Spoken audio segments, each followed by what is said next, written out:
Welcome to the Two Girls with Grief podcast. We're your hosts. I'm Kendall Rogers. And I'm Rachel Dwyer. The podcast where we talk about our experiences with grief. There might be tears or there might be laughter, but join us as we figure it out in real time. We aren't professionals, we're just professional grievers. Every Tuesday we have honest conversations breaking down the stigma of grief one episode at a time, so you don't have to feel alone in your grief. And without further ado, welcome to episode 12. We're in our healing era. Spoiler, we are still a work in progress, and this is actually our final episode of season 1. How So crazy is sad. that? The season has flown by, honestly. It really has. It's been a lot of fun and it's been a lot of hard work on the back end, but I don't know. I've already felt like we've helped a lot of people and I feel we've helped like ourselves in this process. Definitely, I feel like we've helped ourselves a lot, not to be self-serving, but I feel like it's been such an amazing experience, and I feel like we've talked to so many new people, have had so many great grief conversations. So I'm really excited for season 2. But yes, welcome to season 12, and as always, check the show notes for any potential triggers prior to listening. So, the way we kick off every episode, where are you with your grief today, Rachel? I feel like I am mostly good. Today is actually my dad's death anniversary. I always say that he's been gone 10 years, but today is actually the 10-year mark. Wow, that's like a big milestone. And I was actually thinking about it because I always say they passed away like 2 years apart from each other. But then I was breaking down the actual time and I realized that my sister passed away basically like a year and 4 or 5 months after my dad. So it wasn't even like 2 years. So that is a really quick turnaround for that type of uh, impact. So I think it was a weird realization. I feel like I have stopped myself from actually acknowledging how close it was. So it was actually a weird feeling just to be like, wow, I have been through some shit and I'm still here and still standing and I'm still trying to do good in this world. So I have to give myself a little credit for that. But yeah, it was a weird realization though. Now I did the math today, but yeah, it is my dad's death anniversary. This is filmed after, but tomorrow, you'll just get an insight into our wacky scheduling of when we're recording. But our episode, our Dead Dads Club episode, will actually already be out today. So I was editing that today, and it was actually a nice to like look back and kind of go through everything we said. I think, like I mentioned in the episode, I often don't talk about my dad's death as much because he happened first, and I kind of like that's very deep down, and things kept piling on. And so it was actually really nice to do an episode in his honor and actually kind of reflect on that whole experience because I don't think I do that very often at all. So I think it was very therapeutic. So it's a weird day, but also a good day in a sense. But yeah, it's always an interesting line with grief. But what about you? Yeah, especially hearing today's the actual 10 years. I think of when I lost my dad, I was like, how am I even going to make it 1 year? And then I'm looking at you and here you are 10 years out. And I think it goes to show like a lot will happen in that time period, but you're going to make it. It's going to be the toughest thing you ever do. But I think if anything, I hope Rachel's story, my story is helpful to people listening. Like you'll be able to have these years out from your loss and be able to look back and kind of have similar feelings, I think. It's been a long time. It's a wild time, but yet it feels like yesterday, you know? And give yourself credit for how far you've come because I think that's super important. Another thing that we do is ask our credentials to speak on this topic. So we're talking about being in our healing era. And so my credentials are that I feel like I really am at, I don't want to say the height because I feel like I always want to be on the height of my healing era.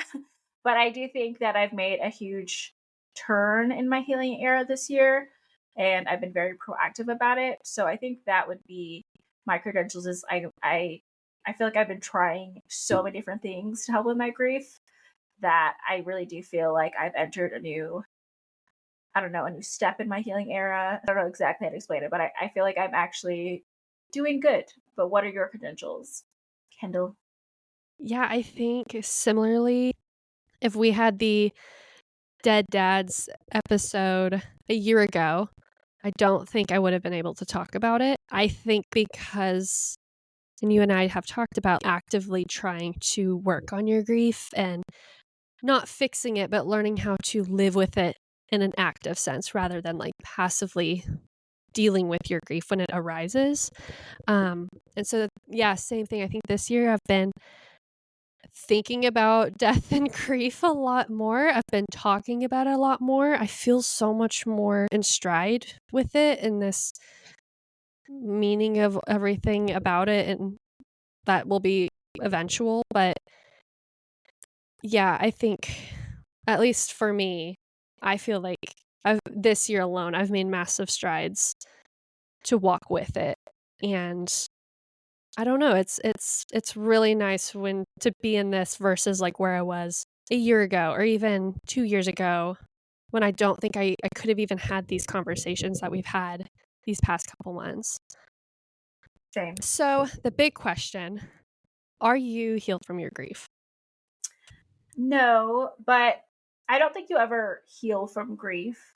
I don't think you can. There's nothing that replaces them. You know, it's like someone so important to you. For me, it's three big someones that were important to me, my immediate family. So there's nothing that can replace that. There's nothing that can replace them in my life, the impact they had in my life, the love they provided in my life, care, safety, all those things. There's no replacing that. So there's never going to be like you're going to be healed from it, but you can be healing and doing things to take care of yourself. And I think acceptance that it won't ever be over is actually a big part of the healing journey of just starting to heal, is knowing that it'll always be with you, but like it can be okay and you can still function and live a good life if you try, but that it just will always be there. I think acceptance is a huge step into that. But what are your thoughts?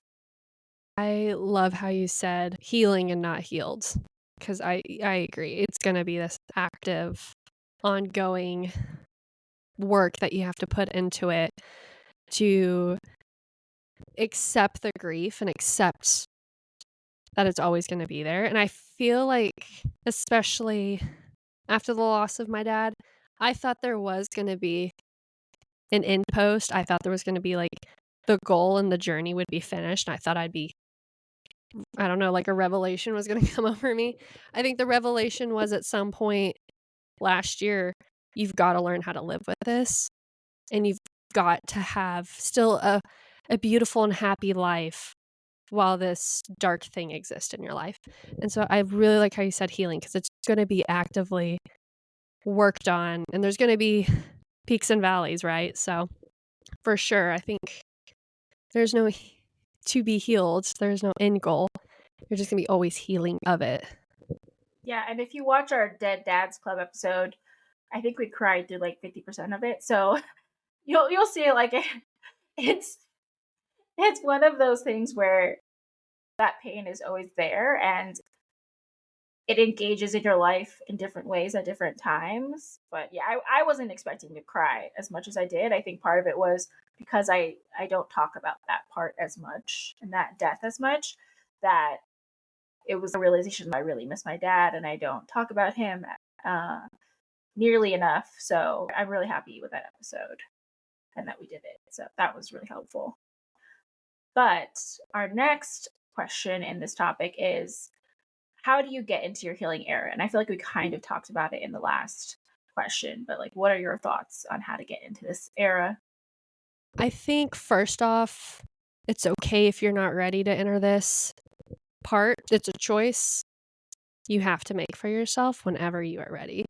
I think you're totally okay if you're listening to this and you're like, I'm not there yet. I don't even want to start the healing process of my loss. And by all means, that is your choice. you got to do what you got to do because you have to work through all those emotions at your own pace, at your own rate, in the only way you know how. So by all means, take your time.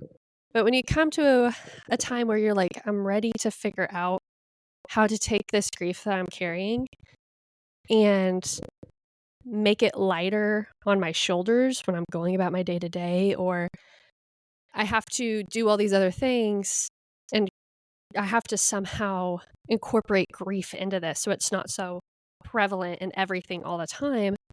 I think when you recognize that it's a choice and it's small little things you have to do every day. And it's like you said, it's active, it's a verb. And you're going to mess up and there are going to be bad days when you're trying to heal from all of this and it's going to suck. You're like, I thought I made so much progress. Why do I feel like I'm back at square one? I felt like that. I still feel like that some days where I'm like, man, I thought I was a lot further along. And why do I feel like I'm back at the beginning? Have I not made any progress? Like to what you said, having grace for yourself. But I think you've got to recognize that mindset for yourself. Don't let anybody tell you when to do it. That's not going to help either. But when you make that choice, it's small little things you're going to be doing. And it'll add up over time. You'll look back, even this year, I think for even us in the past few months, I look back and I'm like, wow, I have such a different relationship with my grief now than I did even in like May, you know? But what about you? Yeah. So I did mention it's my dad's 10th year death anniversary today. And it's 8 years since my sister, 6 years since my mom. It did take me a long time to really be in a healing era and really reach that level of acceptance because it is a hard thing to accept how much grief has affected my life, how much it's changed me. You know, it's changed what I want in the future, it's changed how I see things, what I value. It's changed everything. And I think that's a really hard thing to accept, that it's like I am this griefy girl that I can't run from it.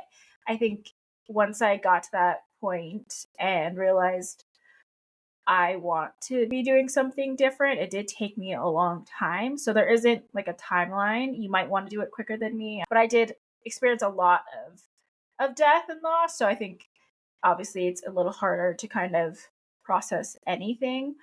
But I think to really get into your healing era, you really have to sit down and look at your life and look at the future that you want. And even though it looks nothing like it used to and not how at all how you wanted it to, I really think you need to look at it and think, what do I want? What do I need to do for myself?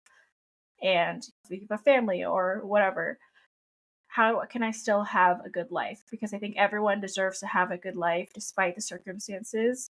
And it's unfortunately harder for some people to reach that.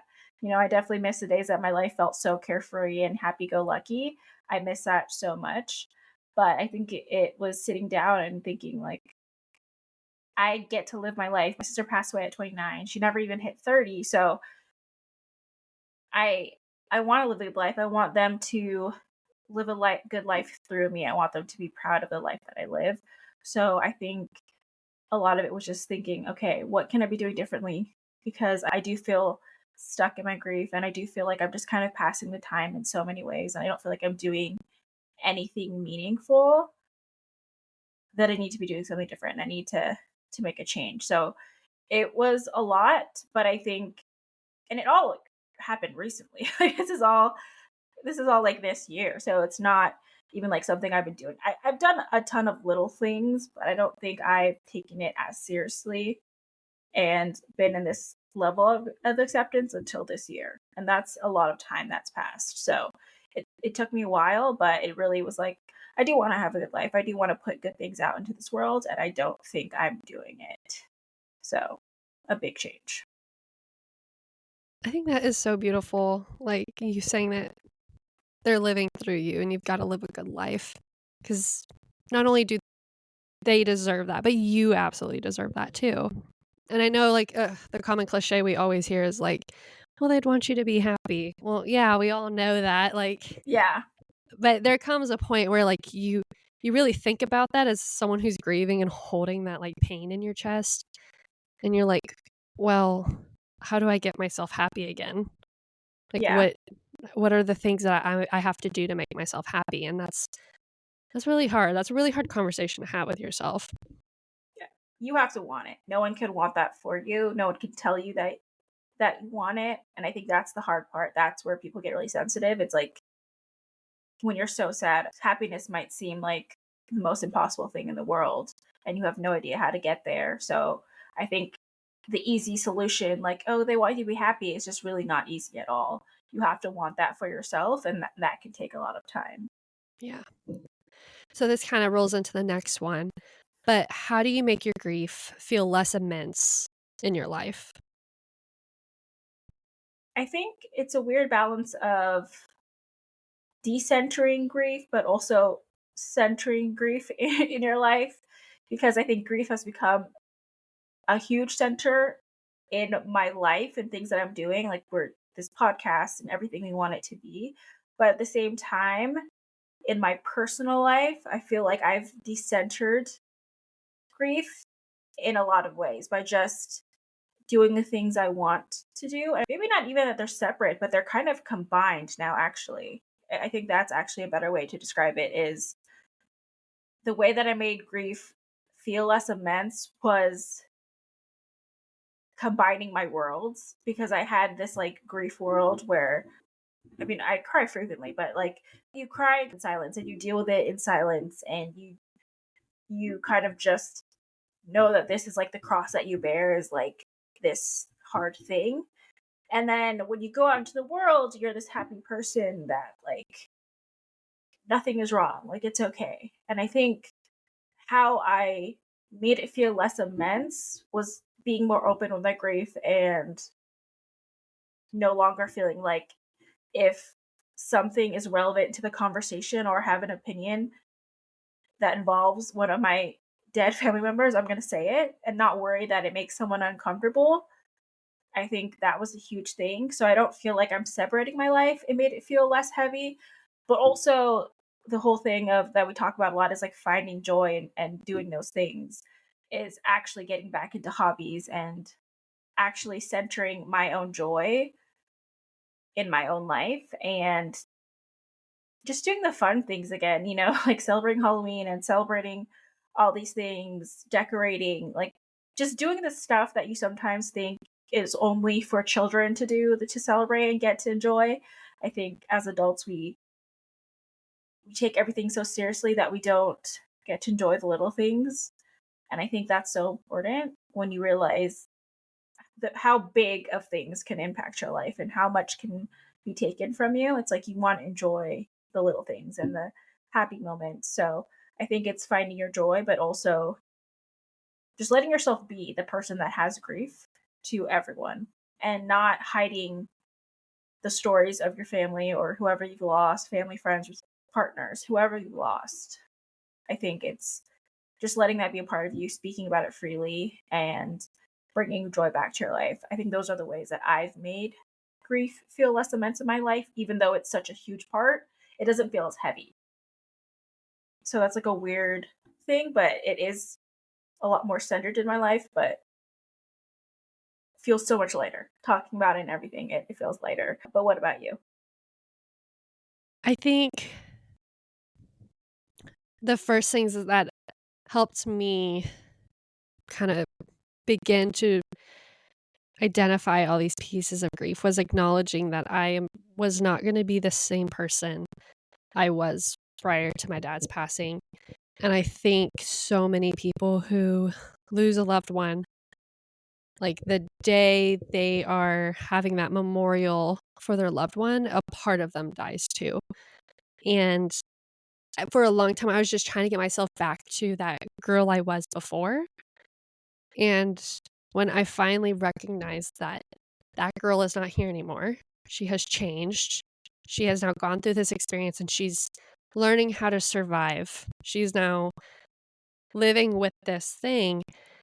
I then was able to start looking forward again instead of looking backwards so much and thinking like, "Well, my life was so great prior. like, of course I miss my dad. You and I talking before the show, I was like, man, wouldn't it be great to have our dads here? But there was a moment when I had to stop looking backwards and think the best of my life happened in the past. It took a very long, like, conversation with myself to be like, are you going to let all your best days exist in your memories in the past, or are you going to at least try and attempt to create a good life in the future? Because same thing, it's like I am deserving of that. I have to fight for that good life with the girl I am today, with the experience I have. And so a lot like you, making grief more not like this like taboo thing that I kept in the corner of like the darkest shadow of my little soul where I wouldn't talk about it because I was worried I was going to cry in front of people. The moment I was like, you know what? I've been through a hard thing and I don't really care if people think it's weird to cry randomly. Like, if you're going to bring up something involving my dad, like, I might as well talk about it. What's the point? What's the point of like going through this whole thing and grieving if you can't share these experiences? I think it's that to say so bluntly, like, don't give a fuck attitude, and you incorporate that grief into you, and you're like, this is it. This is a part of it now, and it's not removed anymore. I think in the last episode, I like was like comparing it as like people treat grief like a tumor that you need to remove, and that it's like toxic, and that you're not good with it, as if it's like this thing that is ugly or hurtful. And it's like, I don't know where that narrative came from in our culture, but the second I stopped seeing it like that, I all of a sudden felt better about my grief. Of like, no, this is a part of life. Unfortunately. Unfortunately, in this, like, the more I reckoned of like, you can see it as this super ugly, toxic thing in your life, or you can just try and learn how to live with it.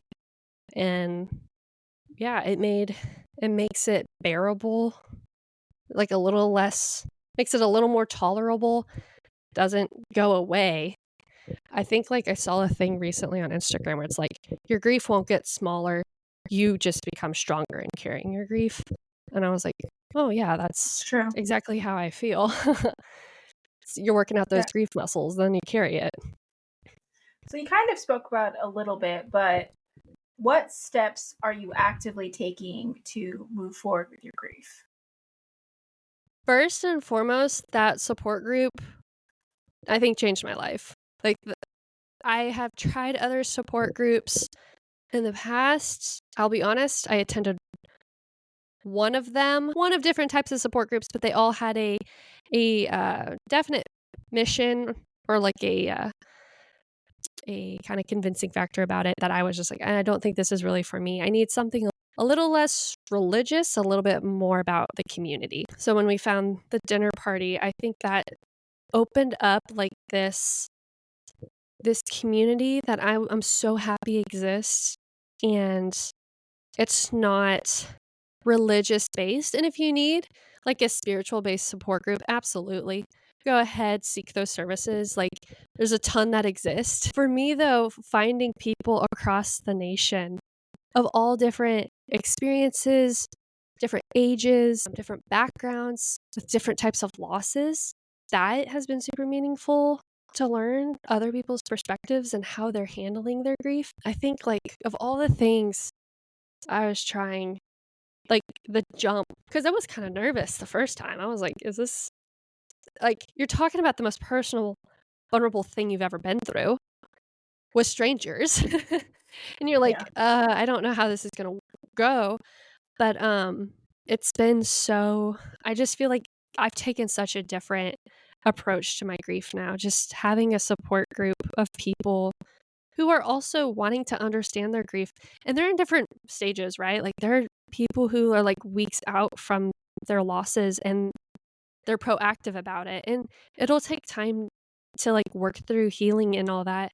But the fact that they're like, I want to find a community and I want to talk to people about this, I found super inspiring. I mean, that's how we found each other. That's kind of how this Yeah. podcast came to be born.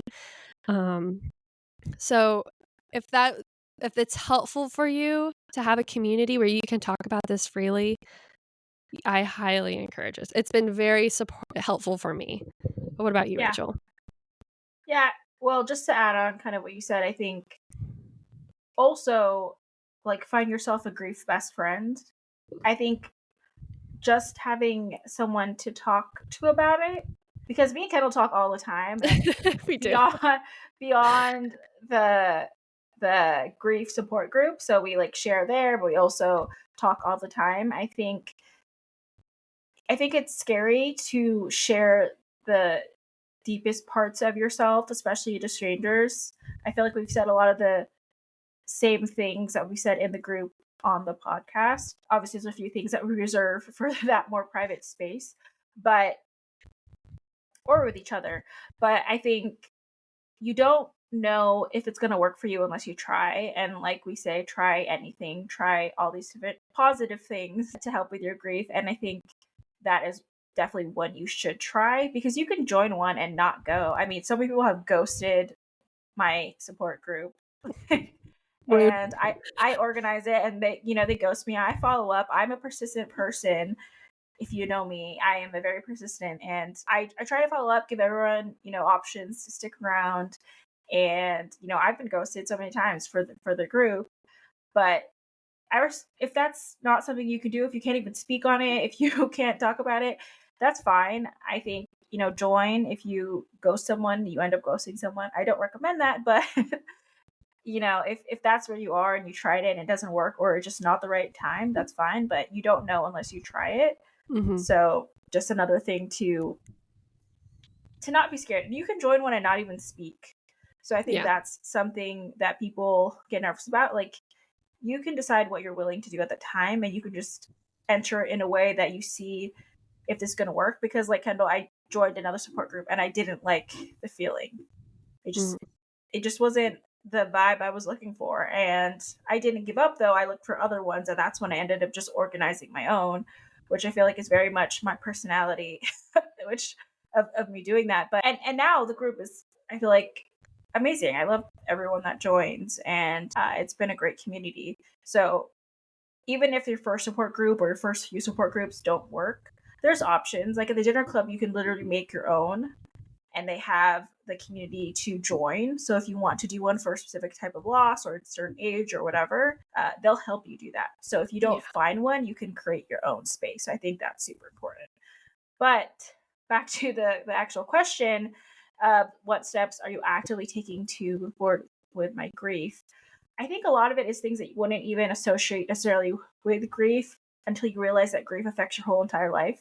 Yeah. And I think steps beyond what I've already mentioned is like making sure that I work out regularly, making sure that I cook most of my food and that I'm eating majority healthy food, that I'm getting outside, that I'm doing activities that I like. I think there's so many different things that you don't think are necessarily correlated to grief, but really are, because you're just sad and like letting yourself go, and or giving yourself an out, right? Like I've said many times, like I'll eat this cookie because my sister died, or like I'll eat this because everyone died. Like it's easy to give yourself that leeway, and then at the end of the day, it just makes you feel worse about the situation, because like then none of your clothes fit, and you don't like how you look in the mirror. Like there's so many different things that happen when you just stop caring about yourself because you're just sad and nothing makes sense. So I think there's a lot of things like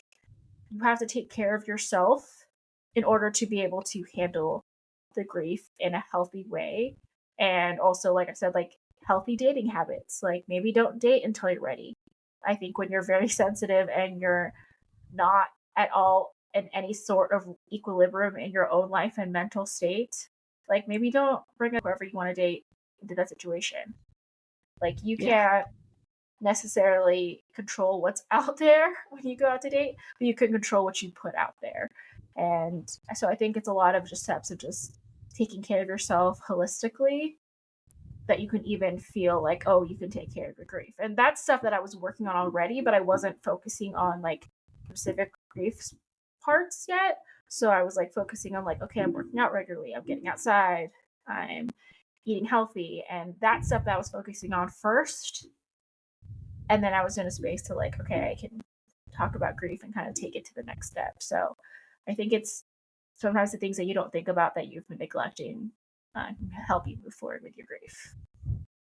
Yeah. I think to sum up a part of what you said as well, you'll never be 100% ready to start healing in your grief journey.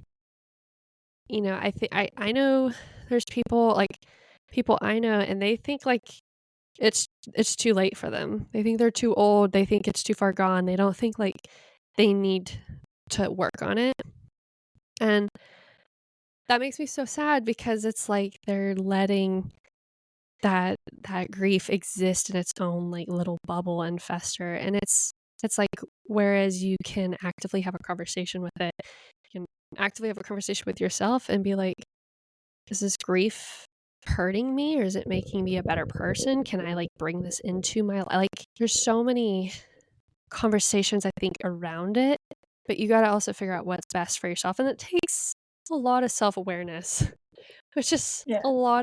it's really hard. Yeah. It's never too late to start over Yeah. either.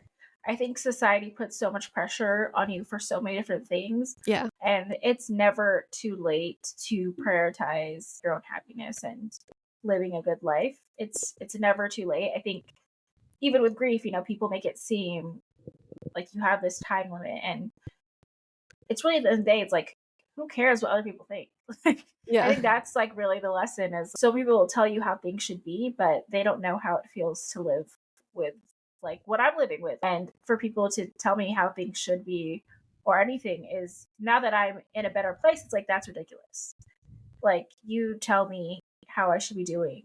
No, like you can't tell me that. And And oftentimes people who have never experienced loss yeah, either telling you how to they grieve. brush it off, and until you feel the just that type of pain, like please don't give advice to people when you are just not in a place to do that. And even with grief, you have to be very careful. Like I think so often we share things that we think will have worked for us and that we hope that you might try, but you have to know what works for you, and we just want to give a perspective that might help. We're not saying that we're the experts.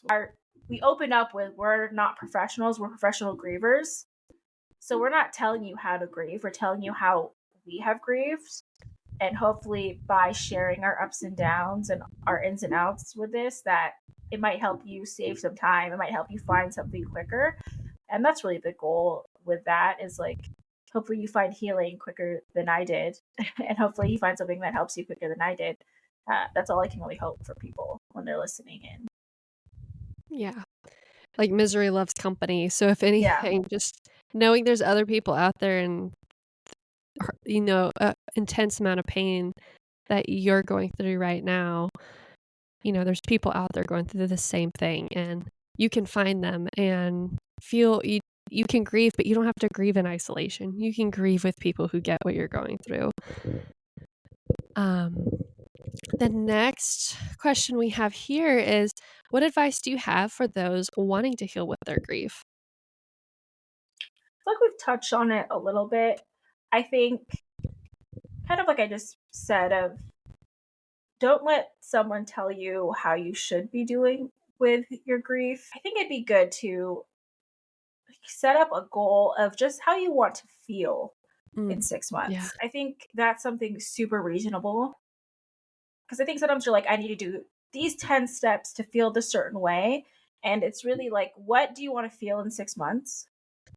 And take the 6 months to just keep trying stuff. You don't know what's going to work. So just give yourself a timeline, a reasonable timeline to just hopefully you want to reach that goal. And that way you could kind of be creative with it. You can always seek resources. You can find our podcast, another podcast, new griefy friends, support groups. Like you can find things to help you get to that spot of just like, I want to feel 25%. I mean, I don't know if you should do it that way. This isn't a job. This isn't a resume. But like maybe you're like, I just want to feel a little bit lighter about grief in 6 months. Or I want to feel like, I was actively trying for 6 months just to feel a little bit better. You don't have to put it so like results oriented type of way, but I think trying to give yourself something to look forward to as like a North Star of like, I'm going to prioritize going to concerts if you like doing that. I'm going to prioritize like bringing good things back into my life and see how I feel in 6 months because I want to feel in a better place. I think that type of stuff is a lot less scary.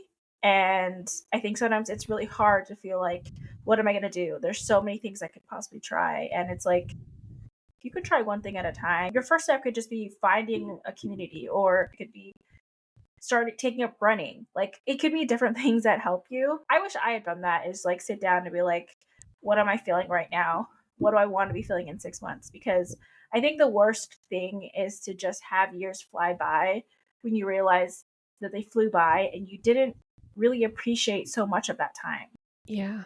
And I get mad at myself for that because I'm like, my sister didn't make it very long. I think of my sister the most because she was 29 and I'm older than she was. So she's my older sister. So I think I always think of that as like, if she didn't get to live past 29, then I want to make sure that I make my time worth it. I want to make my time worthwhile. And I wish I had done that, taken it more seriously of like, what have I done this year that I really am proud of? Truly proud of. Because I think there's like career goals, but it's like, or it's like, what did I put out into the world? You know, so often like career goals are just money and your job, and those are important. Obviously, you need money, but like, what kind of impact am I going to make into this world, and what positives can I add? And I think I wish I had kind of taken a different look at it before.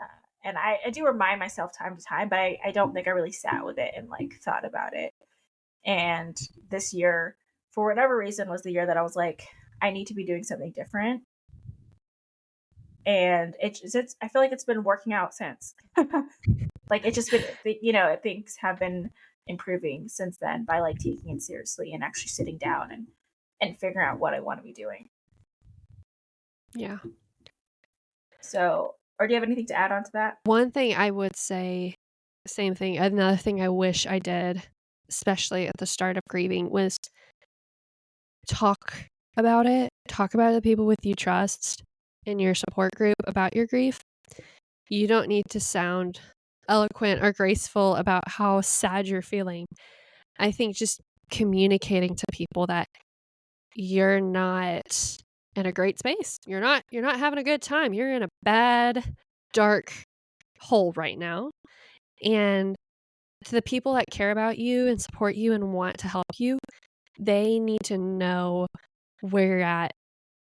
It's going to be active. They don't know how to communicate, especially if they've never interacted with someone who's grieving before. Like, there's a few of my friends who I think this was the first time they've ever met anybody whose parents died. You know, it was first. I was kind of in the same bucket of like, how do you talk about grief if you've never experienced it yourself? And so, you know, we had a whole episode about friendship and grief and how do you communicate it and how do you have patience and grace as someone who's grieving, and then as a friend, how do you have patience and grace for your friend that is grieving? But communicate about it, even if it's messy. You're in a dark place, and that's okay. You'll be there for a little bit.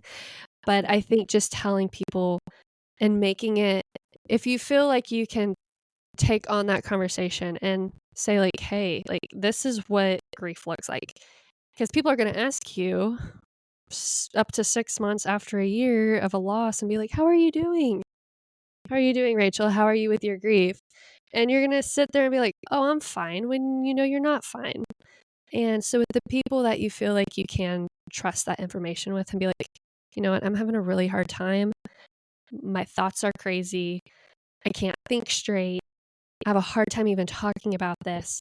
And that just helps your support group know, okay, like they're not in a good place. They might be smiling when they go out, but when they disclose this personal information, they're saying they're not in a great place still, and we still need to be like on the, I don't know, on the what is that word in football? Not the Offense, defense. defense? Yeah, Offense? they need to be on the offense of supporting you and your grief. And that's okay. We are not taught. I don't know anybody who's taught how to talk about their grief. They're having Yeah. to learn it as they're grieving. And so it's going to look messy, and that's okay. You're grieving. You have an excuse. Yeah. And just a reminder that if your friends aren't able to support you through grief, which hopefully it's misunderstandings and Yeah. it'll work out and with some communication. But if they aren't, there are people out there that will care. So Yeah. even if your community or friends, you realize after grief and after something big that maybe you outgrew them or things are different, there are people that you can always make new friends. You can Mhm. always find your community. You can always find your people. So even if that is the case, and I see it so often that people are like, I lost all my friends after I lost somebody, there are so many humans you can be friends with, and there are good people. And even though Mhm. it is obviously hard to make new friends, sometimes you can be doing like I've made new friends by organizing volleyball and support group. Like I've met Kendall in like May or June. Like we haven't known each other for that long, you know? Like you can always make new friends and new like really good friends. You just have to put yourself out there Mhm. in new situations. If you as a griever feel like you're realizing maybe true colors of your friends, and maybe it's miscommunication because they don't know how to be there. They don't know how to be a supportive friend. They don't know how to talk about grief. If you think the relationship is worth saving as a friend, I love what you said, Rachel, about it's never too late. Like, don't let time waste by with animosity when things can be patched up and healed just because not only are you grieving and you're in a difficult place and you don't know how to talk about it and your emotions are everywhere. And granted, like I said, you have the excuse, but then the person, coming around and saying like, "I'm so sorry, I just didn't know how to do it." I was both people. I am both people. I Yeah. was the bad friend at one point who didn't know how to support other people in their grief journeys. It took me losing my dad to know how to talk about this. It's Um, still not perfect. Like it's I'm still still not not perfect perfect. with that either. Not I'm I not stumble saying over you. my I meant words like in me. this Yeah. podcast. Yeah. I mean, I don't think you should feel the pressure to feel perfect and Yeah, to be a support to people either. I think that is part of the problem that we talk about is people right. feel like they need to say the perfect thing and there is no perfect healing thing. It just have to be there and be okay with that. Something might get uncomfortable. Tears might be shed and that's just like, okay, that's just normal life. I think that's important. Because yeah, that it is a hard thing for sure. But yeah, as long as their hearts are beating, you can fix it. Like right, as long as they're here and you want to. I think there's people that sometimes you feel. I feel like there's humans, whether it's romantic or platonic friendships. You feel there's people that you meet that you feel a special bond with, and sometimes something happens and you stop being friends, but you still feel that special bond. I feel like then that's always repairable to extent. You know, obviously it depends on the circumstance, but I feel like the people that you feel a special bond with, like a kindred spirit with, I feel like those are always special. People you feel like I've known forever. I think that's people you want to hold on to, and it's worth the uncomfortability of fixing it and the work that it might take for the most part. Obviously, that's for you to decide, but I think that's important to give humans a second chance. I think it's very popular now to cut people out and to go no contact. And I definitely think there are situations where that is totally the way to go, you know, but I think it becomes so popular that sometimes people do it so quickly and so swiftly when a conversation would have fixed it. You know, it could be a miscommunication. I think it's not so black and white. Like life is Yeah. never so black and white. And I think we just need to look at humans as they are imperfect beings that might say the wrong thing, that might not do the right thing. But I believe that people can always grow and change and learn. So I think that's important to keep in mind. So I think the big question for us is how has the podcast helped you confront your grief? I think one first point alone, making grief like a conversation I'm having every single day now. We're running these social accounts, and so I'm looking at other people's grief journeys too, and having conversation in the comments, and you and I talking to, I mean, we've met so many friends in like the social media space that are sharing the same vulnerabilities and the same thoughts that we have as well with our grief. I think there would be one point in my life where I'd be like, I wouldn't want to think about my dad or loss or death or grieving for days on end because it made me really sad. And I think now incorporating it in actively in my life, partly because like this podcast takes maintenance. So, but I have I think is a gift. And it has taken me, I think, a really long time to realize that this is a gift to share with other people in regards to like we're going through the worst experiences, but it's a universal thing. And I mean, it'll happen to everybody and it's unavoidable. Like you and I both have instances where our people could not avoid it. It just happens. And I think as shitty as it is, as much as it sucks, and you and I can both attest to that, that talking about grief, making it something that I'm not scared of anymore, and something that I'm like, this is as much as my personality as I am a reader, as I am like a sister, as I am like a cook on Sundays to my family, as much as a D&D player. Like these are attributes about me now that I don't want to say celebrate, but to make the conversation of grief less taboo for other people, and hopefully carving a path so people who are grieving right now feel empowered to talk about their grief, or at least a little bit more accepted to cry openly about it. I think that would be the biggest win of this podcast, knowing like there are people out there listening right now and thinking like, I feel I feel a little bit better about this whole situation just because I know these two girls who are yapping about their grief made me feel a little bit better and a little less alone. Because it's something I wish that I had 4 years ago. What about you? So from the start, we really do put a lot of thought into each episode, and I think it's been a really reflective and even learning journey going through each episode and really reflecting on these different topics and kind of focusing it, I think has been a great journey. Like, I mean, our dad's episode, I think, was one of my favorite episodes and kind of took me by surprise because both our dads had diabetes and died in October. Let's do an episode for them. And it was a little bit, more or less unplanned and kind of threw into the mix. But I feel like that was such a nice episode and a much needed healing episode that I didn't realize that I needed. So Yeah. I think the podcast has been so helpful in those ways of really learning how to articulate my grief. Yeah. And sharing my grief, which is not something I did at all. I'm sure people that know me that listen to this have not heard me say anything at all. Like, there's people that know me that probably have never heard me say more than a paragraph of things about all of this. So very shocking for them to actually hear me say anything about it, because I've always been the person like, I'm fine.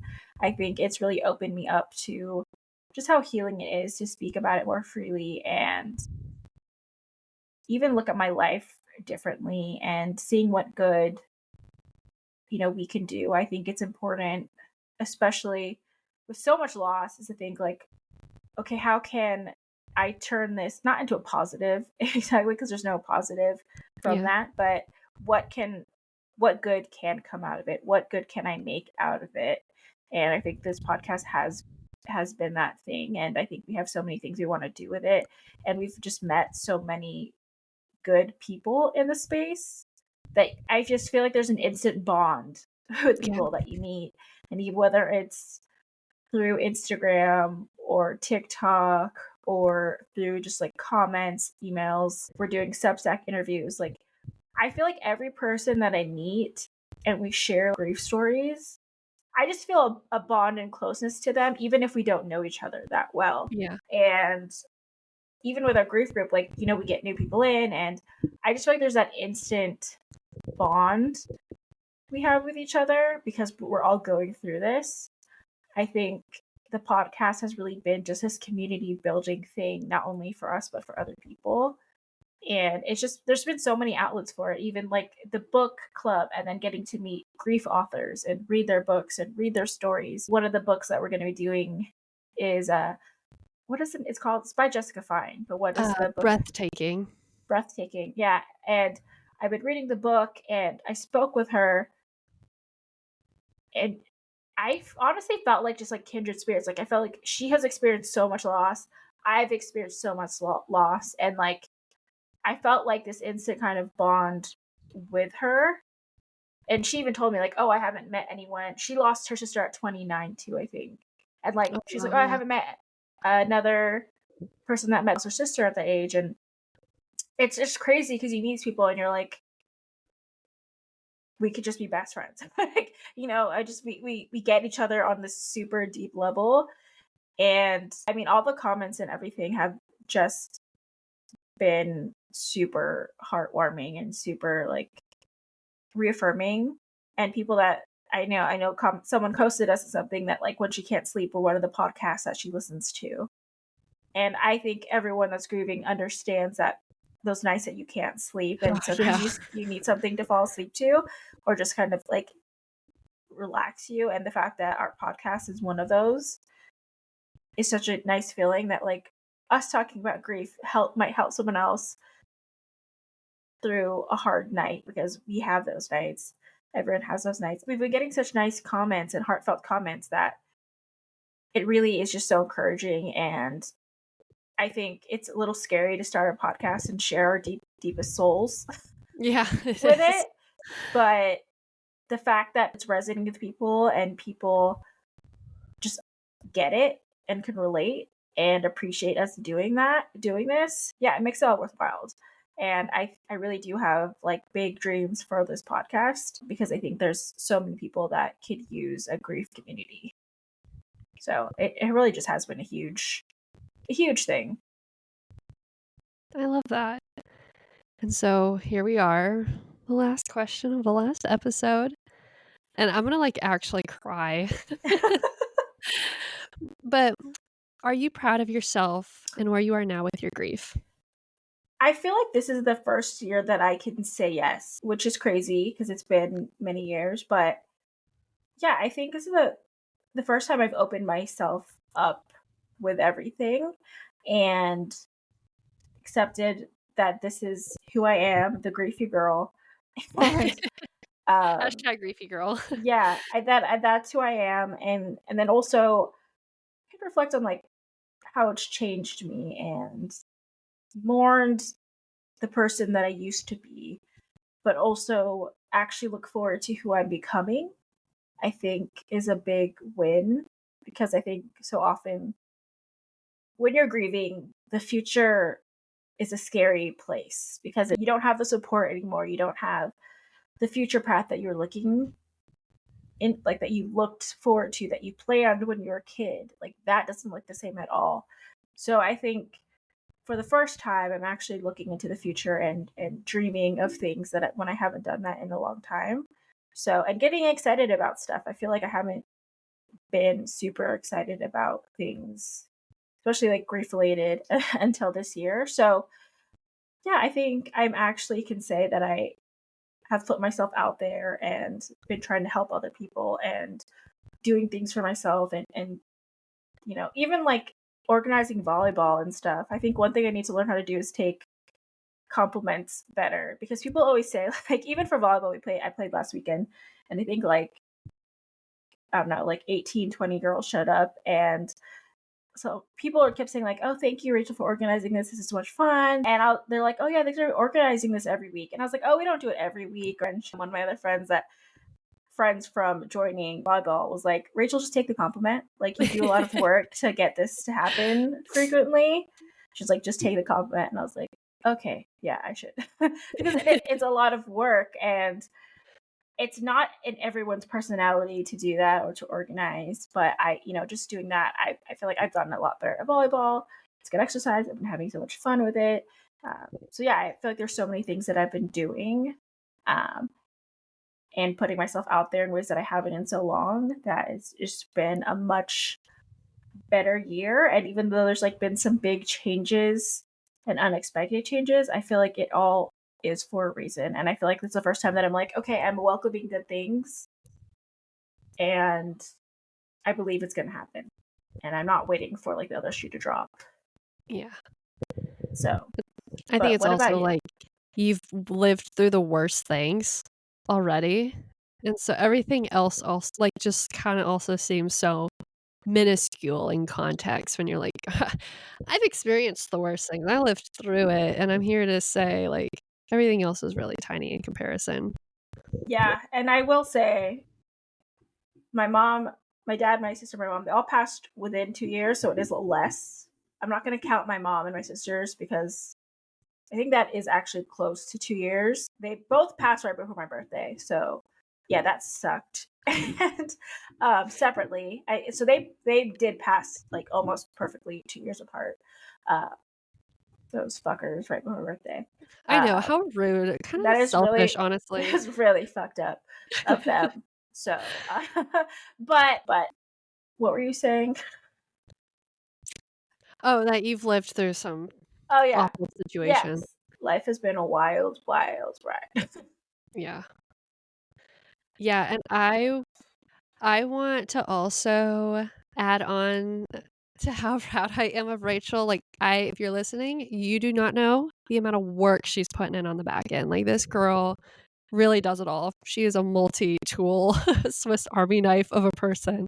But I remember after the first episode launched, and I was like, I'm just like, I know I just met you, and who am I to like say this, right? Like, I'm just some random girl you met in a grief support group, right?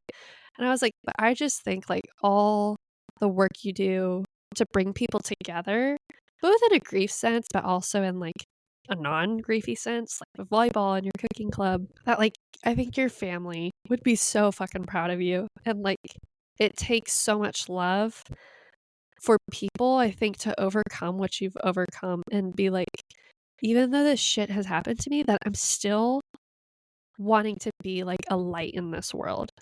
And I truly don't think a lot of people have that like mentality or that soul or that heart. And like I felt it in you. I knew it. I saw it when I saw it, you know? Like and I remember when I texted you that and I was like, I hope you feel proud of yourself because like I think your parents and your sister would be so proud of like, trying to make the best of like this really awful situation.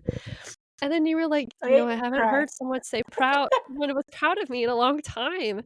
And I was like, you know what? Same. I also Right? haven't heard it. Yeah. It's one of those things you don't realize that you're missing. And in Yeah. the okay, I'm crying again, but in the last episode, if you listen to last week's episode about Dead Dad's Club, it's like you really miss that like support of people that Yeah. just like tell you they're proud of you and like everything that you do.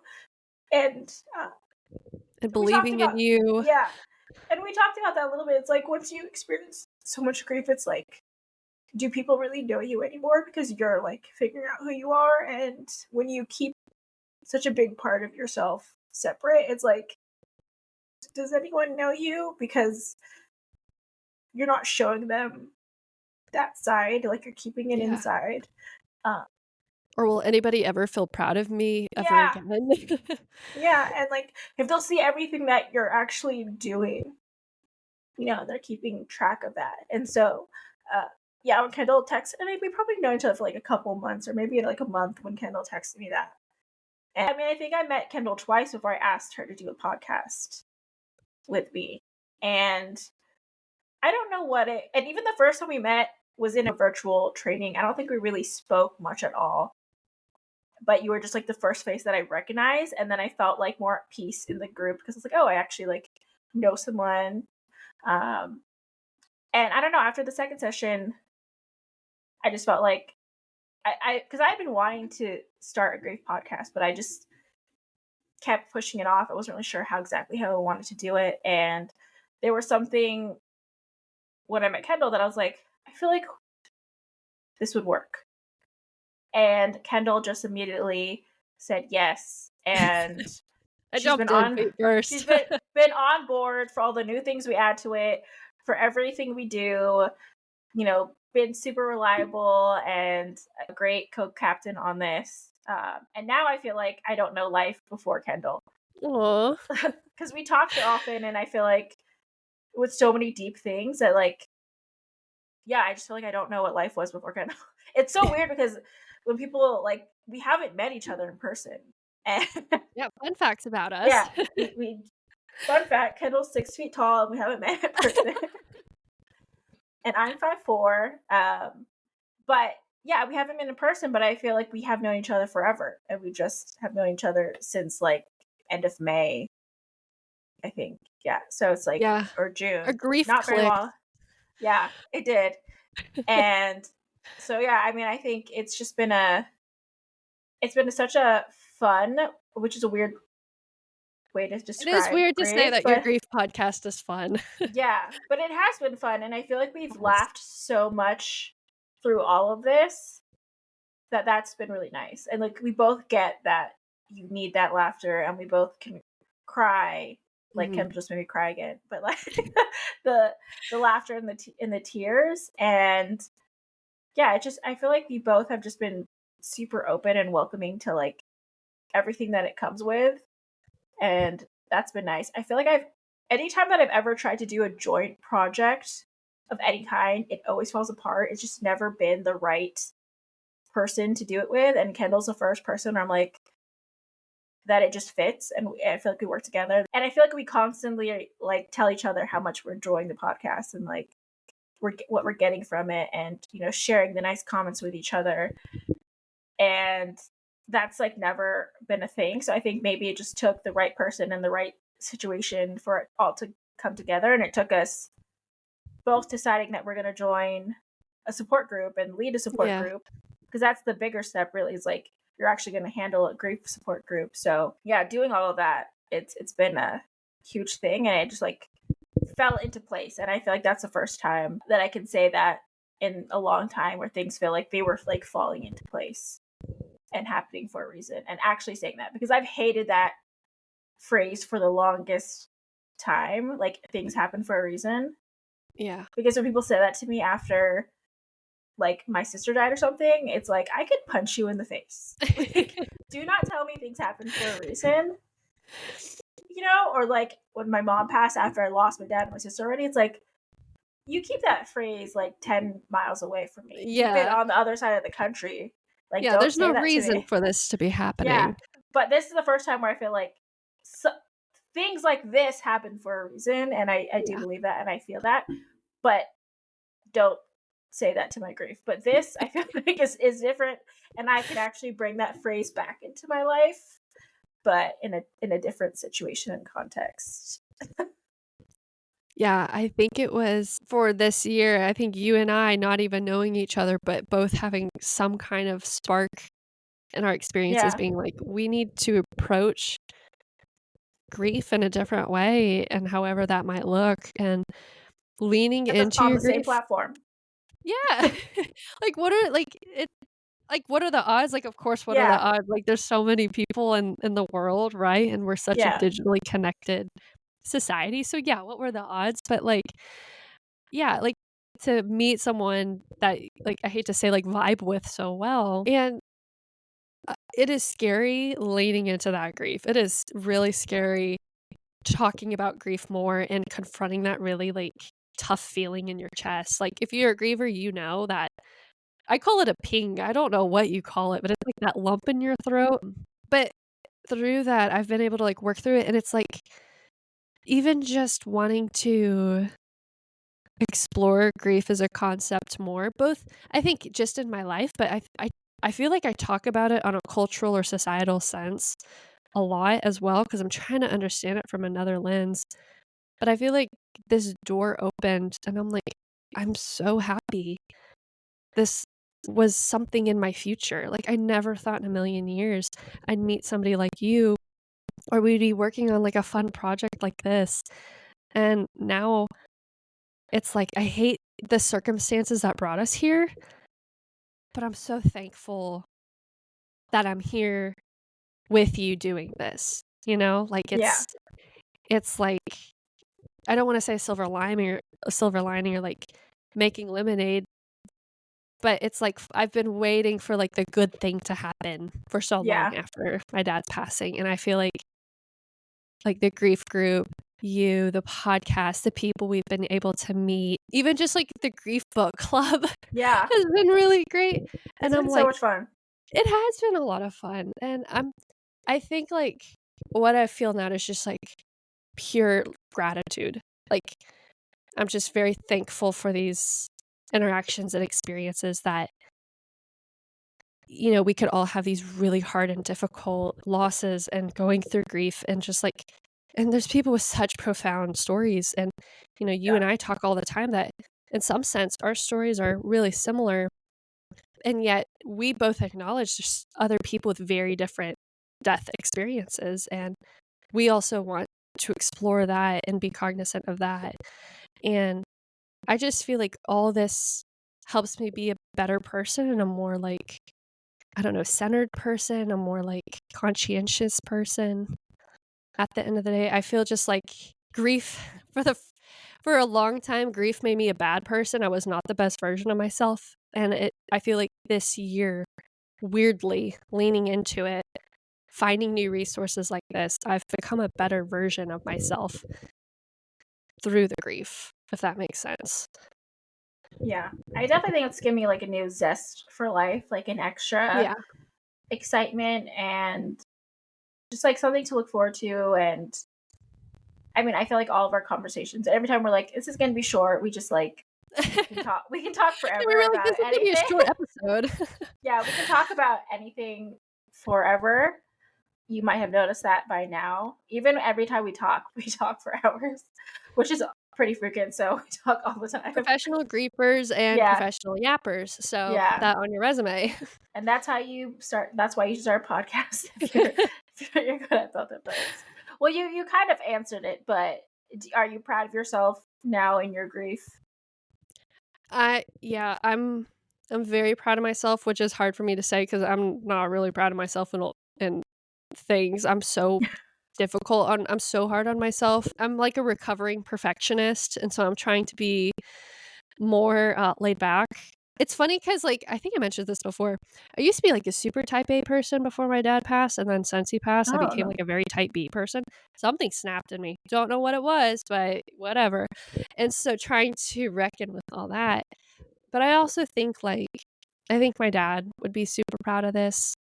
I wish so badly I could, like, ask him and be like, "Do you are you is this helping people?" Because that's all I've ever wanted to do. And I think I even mentioned the story a time before of, like, his definition of success is not how much money you make, but the amount of people you help. And I think this would be his version of, like, what does success look like? Just taking our awful Yeah, experiences and hopefully making other people's also bad experiences maybe a little less lonely. yeah. I mean, I feel like I'm so proud of just like how I feel like even I've seen you get more comfortable talking about grief too, and I feel like I've seen a change in both of us Yeah. during just even this podcast and through our sessions with our grief support group. So I am proud of both of us. Been a journey. It's been a lot of fun. There's been a lot of growth. Yes. And we are not done yet.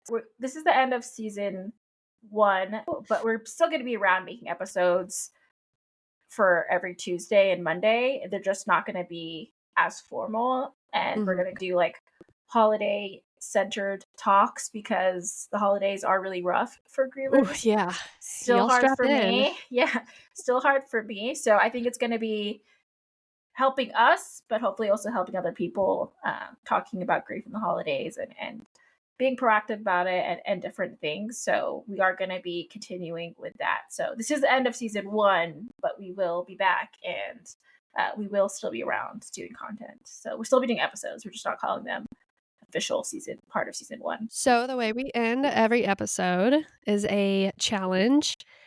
And this last challenge of the season is going to be, what is the first step you are going to take in your healing era? So hopefully you found some tidbit in this episode to help you take that first step.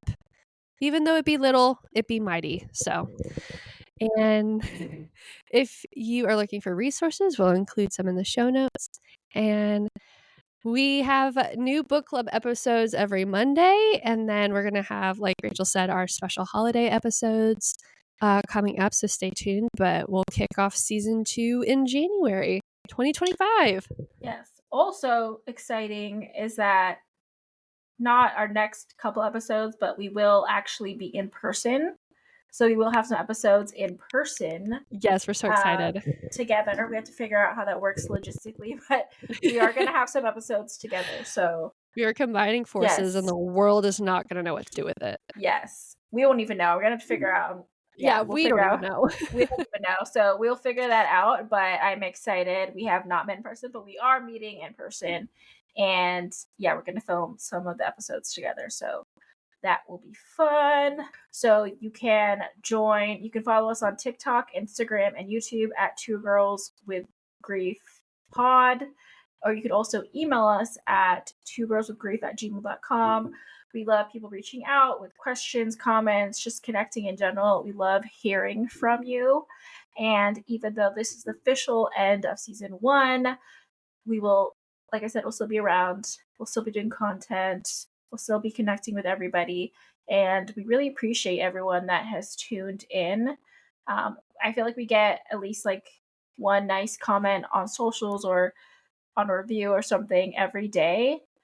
And that's been amazing. That's just like hearing people find something helpful, or that even if they're going to check out the podcast because they liked some of the clips we posted and that they related to it, I think is, I don't know, it's like so rewarding in a different way, because it's like by us being vulnerable, it's helping someone else kind of lean into it and hopefully make a step into their own healing era. So yeah, it's just been really amazing. So we appreciate everyone that's tuned in so far. We're always learning. We're always trying to be better. So stay tuned for what's to come. I think that's it. Bye. Bye. Bye.